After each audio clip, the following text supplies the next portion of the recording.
Здравейте, приятели, и особено вие, пенсионери! Днес ще засегнем една изключително деликатна и болезнена тема, която засяга хиляди от вас и може буквално да обърне живота ви с главата надолу. Информацията, която ще чуете сега, е жизнено важна и може да ви спести много тревоги, финансови загуби и безсънни нощи. Затова ви призовавам веднага да се абонирате за канала, ако още не сте го направили, да натиснете бутона за харесване и да слушате внимателно всяка дума. Става въпрос за удържането на дългове директно от вашата пенсия и какво означава това за вас, тъй като съдебните изпълнители вече в понеделник може да почукат на вратата или по-скоро да блокират банковата ви сметка. Основният проблем, как беше преди и какво се промени сега, в миналото, а до някъде и днес, процесът по събиране на дългове от пенсионери беше доста стресиращ и често неясен. Много хора живееха в постоянен страх, че един ден просто ще останат без пенсия.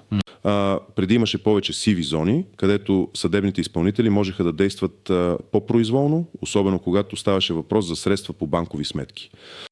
Банките не винаги разпознаваха източника на средствата като пенсия и можеха да блокират цялата сума, оставяйки човека без средства за съществуване. За да се случи това, трябваше да има съдебно решение или изпълнителен лист, разбира се, но често хората не знаеха правата си. Какво се промени сега? Законодателството, макар и бавно, еволюира в посока на по-голяма защита на уязвимите групи, включително пенсионерите. Вече имаме по-ясни правила относно размера на сумата, която може да бъде удържана от пенсията, както и кои средства са абсолютно неприкосновени. Тази промяна не е революционна от днес за утре, но е резултат от постепенно натрупване на съдебна практика и законодателни поправки, които дават на пенсионерите по-силен правен щит. Въпреки това, самите съдебни изпълнители стават все по-активни и модернизирани в начините си на работа, което означава, че ако имате дълг, вероятността да бъдете открити и процесът да започне е по-голяма от всякога. Затова и призивът вече в понеделник не е случайен. Става дума за засилен контрол и автоматизация на процесите, които значително ускоряват действията по принудително събиране на вземания. Искам да е ясно, тази засилена активност не е само за пенсионери, но за тях е особено критична поради спецификите на доходите им. Детайлен анализ какво трябва да знаете, кой да се притеснява и кой не. Нека да разгледаме в дълбочина какво точно означава всичко това за вас. Първо трябва да разберете, че не всякакви дългове могат да бъдат удържани от пенсията ви. За да се стигне до удръжкане е необходимо да имате влязло в сила съдебно решение или друг изпълнителен титул, например нотариална покана за изпълнение, заповед за изпълнение, изпълнителен лист. Без такъв документ никой няма право да ви удържа каквото и да било. Кой трябва да се притеснява? Трябва да се притеснявате, ако имате просрочени и непогасени задължения, за които вече е издаден изпълнителен лист. Това включва задължения към банки, непогасени потребителски кредити, ипотечни кредити, овърдрафти, кредитни карти, задължения към небанкови финансови институции, бързи кредити, лизинги, задължения към държавата, неплатени данъци, данък сгради, данък МПС, глоби от КАТ, такси, задължения за комунални услуги, неплатени сметки за ток, вода, парно, телефон, интернет, ако за тях е неиздадена заповед за изпълнение, задължения за издръжка, неплатена издръжка за деца, внуци или други лица, за които сте задължени по закон. Това е една от най-приоритетните групи дългове. Задължения, проистичащи от причинена вреда, например, ако сте осъдени да платите обезщетение за имуществени или неимуществени вреди, ако имате дълг от някоя от тези категории и вече сте получили съобщение от съд или съдебен изпълнител, това е червен флаг. Игнорирането на тези съобщения е най-голямата грешка, която можете да направите. Кой не трябва да се притеснява? Не трябва да се притеснявате, ако нямате никакви дългове. Това е идеалният сценарий. Имате дългове, но все още няма издаден изпълнителен лист или съдебно решение. Например, ако имате неплатена сметка за телефон от миналия месец, но все още не е започнало съдебно производство. Дълговете ви са погасени по давност. Това е сложен правен казус и изисква консултация с юрист, тъй като давността не се прилага автоматично, а трябва да бъде направено възражение. Сега към най-важната част, колко могат да ви удържат. Съгласно българското законодателство имат неприкосновена част от вашата пенсия, която не може да бъде засегната. Размерите на удръжките се определят от Гражданския процесуален кодекс, ГПК, и са процент от пенсията, но с едно важно ограничение. Винаги трябва да ви остане една минимална сума. Общи правила за удръжки. Ако пенсията ви е над минималната работна заплата, МРЗ за страната, могат да удържат до 1,3, една трета от размера на пенсията ви, ако имате дългове за издръжка, алименти. Могат да удържат до 1,4, една четвърт от размера на пенсията ви за всички останали видове дългове, банкови кредити, данъци, комунални услуги и т.н. Ако пенсията ви е между минималната работна заплата и минималната работна заплата минус обезпеченията, които са фиксирани по закон, могат да удържат до 1,5, една пета от размера на пенсията ви. Важно е да знаете, че винаги трябва да ви останат средства, равни на минималната работна заплата, освен ако дългът не е за издръжка. В този случай могат да удържат до 1-2 от пенсията, но пак не трябва да ви останат под определен минимум, който е процент от минималната работна заплата, обикновено 70%. Нека дадем няколко конкретни примера, за да стане ясно. Пример 1. Пенсионер с малка пенсия и дълг за комунални услуги. Да приемем, че минималната работна заплата, МРЗ, е 933 лева за 2024 година, вашата пенсия е 500 лева. И имате дълг за неплатени сметки за ток от 1000 лева, за които вече е издаден изпълнителен лист. В този случай вашата пенсия е под МРЗ. Съдебният изпълнител не може да ви удържи нищо, защото пенсията ви е под прага, който е абсолютно неприкосновен. Всяка пенсия, която е под МРЗ, е защитена от удръжки за неиздръжки. Пример 2. Пенсионер с средна пенсия и банков кредит. Вашата пенсия е 1200 лева. Имате просрочен банков кредит с остатък от 5000 лева, за който има изпълнителен лист. Пенсията ви е над МРЗ 930 лева. За този тип дълг, банков кредит, могат да ви удържат до 1,4 от пенсията. 1,4 от 1200 лева е 300 лева. Така, всеки месец от пенсията ви ще се удържат 300 лева и ще получавате 900 лева. Това е допустимо, тъй като 900 лева са над МРЗ. Пример 3. Пенсионер с висока пенсия и дълг за издръжка, алименти. Вашата пенсия е 2000 лева. Имате дълг за неплатени алименти от 3000 лева, за които има изпълнителен лист. Дълговете за издръжка са специална категория и за тях правилата са по-строги. Могат да удържат до 1,3 от пенсията. 1,3 от 2000 лева е 6,667 лева. Така, от пенсията ви ще се удържат около 667 лева и ще получавате 1333 лева. Това е допустимо, защото сумата, която ви остава, е значително над МРЗ. В крайен случай при дългове за издръжка удръжките могат да достигнат до 1,2, ако с това не се нарушава жизнено важен минимум за пенсионера – 70% от МРЗ.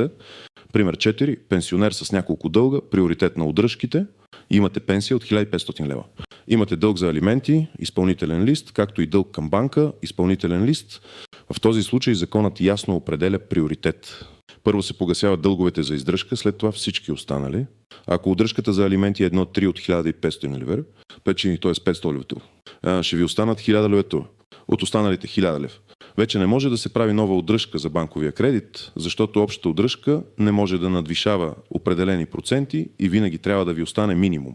Реално, ако вече е удържана 1,3 за алименти, за други дългове не могат да се правят допълнителни удръжки, ако сумата, която ви остава, е близо до или под МРЗ. В такива случаи съдебният изпълнител трябва да прецени дали има възможност за допълнителни удръжки, които да не нарушават защитените минимални средства.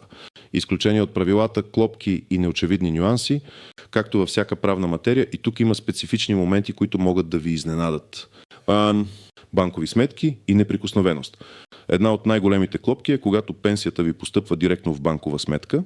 Въпреки че пенсията е защитена до определен размер, ако парите попаднат в банкова сметка, която е запорирана от съдебен изпълнител, банката може да блокира цялата сума, докато не докажете, че това са пенсионни средства и че попадат в защитената категория. Банките не винаги автоматично разпознават източника на средствата като пенсия и често действат по нареждане на съдебния изпълнител, блокирайки сметката. Затова е изключително важно, ако получите съобщение за запор на банкова сметка, незабавно да уведомите съдебния изпълнител и банката, че средствата са пенсия и да представите доказателства за размера на пенсията си до съвместни сметки. Ако имате съвместна банкова сметка с друг член на семейството и сметката е запорирана заради ваш дълг, средствата на другия собственик също могат да бъдат засегнати. Това е сериозен проблем и може да доведе до ненужни усложнения. Винаги е препоръчително, когато имате дългове, да не използвате съвместни сметки за получаване на пенсия. Дори давност, както споменах по-рано, дълговете имат давност. Общата давност е 5 години, а за някои видове вземания, например за комунални услуги или глоби, е 3 години. Ако дългът ви е погасен по давност, съдебният изпълнител няма право да го събира принудително, но давността не се прилага автоматично. Трябва изрично да направите възражение пред съда или съдебния изпълнител, че дългът е погасен по давност. Ако не го направите, дългът може да бъде събран. Това е момент, в който спешно ви е нужен адвокат. Forward. Доброволно погасяване срещу принудително изпълнение. Винаги е по-добре да договорите доброволен погасителен план с съдебния изпълнител, отколкото да чакате принудителното изпълнение. Когато се стигне до принудително изпълнение, към сумата на дълга се добавят и разходи за съдебния изпълнител, такси, хонорари, разноски за уведомяване. Тези суми могат значително да увеличат общия размер на вашето задължение. Комуникация с съдебния изпълнител. Много хора избягват контакт с съдебния изпълнител. Това е огромна грешка. Съдебният изпълнител не е ваш враг, а орган, който изпълнява съдебно решение. Ако комуникирате с него, обясните ситуацията си, предложите погасителен план, има по-голяма вероятност да постигнете приемливо решение. Игнорирането води само до усложняване на ситуацията и до по-агресивни мерки от негова страна. 6. Съдебният изпълнител взема твърде много. Ако смятате, че съдебният изпълнител ви е удържал повече, отколкото е законно допустимо или е допуснал грешка, имате право да подадете жалба. Тази жалба се подава до районния съд по мястото на изпълнението. Можете да обжалвате всяко действие или бездействие на съдебния изпълнител, което смятате за незаконно. Практически съвети, какво трябва да направите? Нека сега преминем към конкретните стъпки, които трябва да предприемете, ако се окажете в подобна ситуация. Не забравяйте, че най-важното е да действате бързо и информирано. Стъпка 1. Не изпадайте в паника, но бъдете бдителни. Ако получите писмо от съдебен изпълнител, съд или банка, което касае дълг, не го игнорирайте.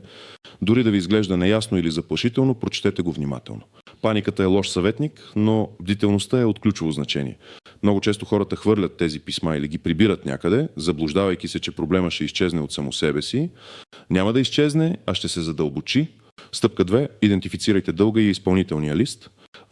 В писмото от съдебния изпълнител трябва да е посочено кой ви търси, за какъв дълг става въпрос, каква е сумата и въз основа на какъв документ се извършва изпълнението, например номер на изпълнителен лист, номер на съдебно решение. Разберете кой е кредиторът, банка, топлофикация, държава и точната сума на задължението. Стъпка 3. Свържете се незабавно с съдебния изпълнител. На писмото от съдебния изпълнител ще има негови координати. Обадете се му или още по-добре, посетете го лично в приемното му време. Обяснете ситуацията си, представете се като пенсионер и попитайте какъв е точният размер на задължението, колко от него вече е събрано, ако има такова, и какви са вашите опции. Стъпка 4. Съберете всички необходими документи.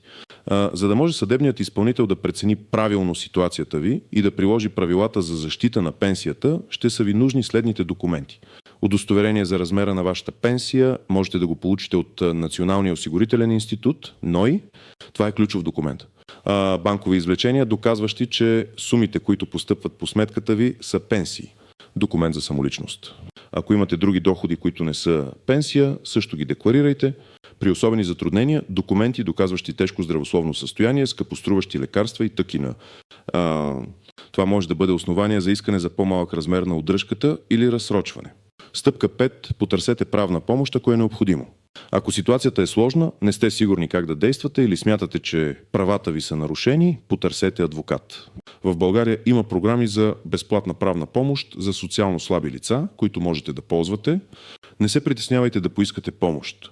Един добър адвокат може да провери давността на дълга, да преговаря с съдебния изпълнител, да подаде жалба, ако е необходимо, и да защити интересите ви. Стъпка 6. Разгледайте възможностите за погасителен план или възражение. Погасителен план. Ако признавате дълга, но не можете да го платите наведнъж, предложете на съдебния изпълнител или на кредитора погасителен план. Дори малки, но редовни вноски могат да спрат ескалацията на проблема и да покажат добра воля. Ще е възражение. Ако смятате, че дългът е неправомерен, погасен по давност или има други причини, поради които не трябва да бъде събиран, можете да подадете възражение срещу изпълнителното производство.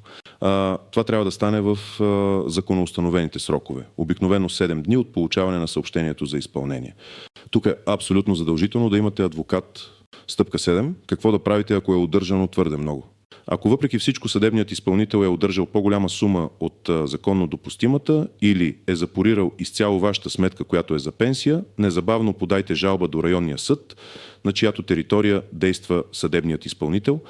В жалбата трябва да опишете обстоятелствата, да приложите доказателства, удостоверение за пенсия, банково извлечение и да поискате съдът да отмени или измени действията на съдебния изпълнител.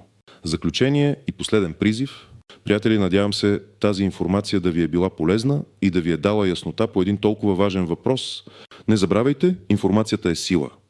Знанието за вашите права е най-добрата ви защита срещу несправедливи или прекомерни удръжки. Не оставяйте нещата на случайността и не се примирявайте. Действайте проактивно и информирано. Бъдете бдителни, проверявайте кореспонденцията си и не се страхувайте да търсите помощ. Споделете вашето мнение в коментарите по-долу. Срещали ли сте се с подобни проблеми? Какво е вашият опит? Всеки споделен опит може да помогне на друг човек.